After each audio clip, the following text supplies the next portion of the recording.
are Send Love to Pinas. Today, nandito po tayo ngayon sa Santa Elena, Santo Tomas, Batangas upang isurprise si Sir John Christopher. Meron tayong dalang bear, cake, ang ating mga gifts na wallet at polo shirt at syempre ang ating balloon arrangement. Ang nagpadala nito ay ang kanyang girlfriend from Taiwan na si Ma'am Mary Jean Sanchez. So tara, samahan niyo ako mag-spread ng good vibes. This is Send Love to Pinas.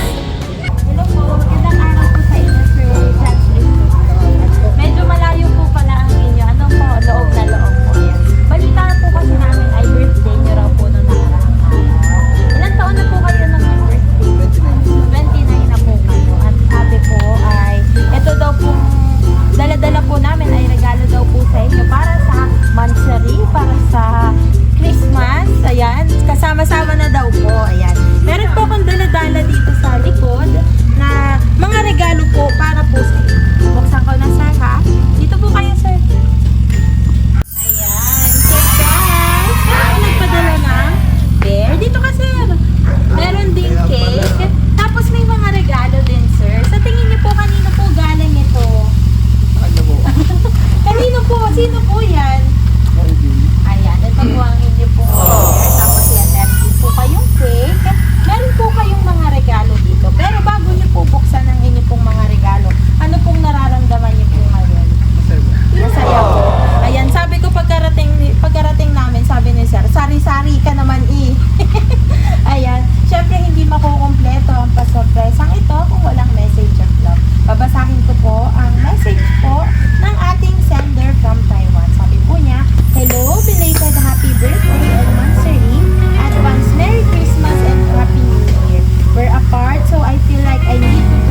babalik pa rin sa yakap mo.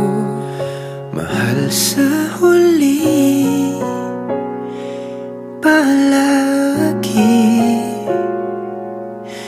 pipiliin kong maging sa'yo. Ulit-ulitin man, nais kong malaman mo.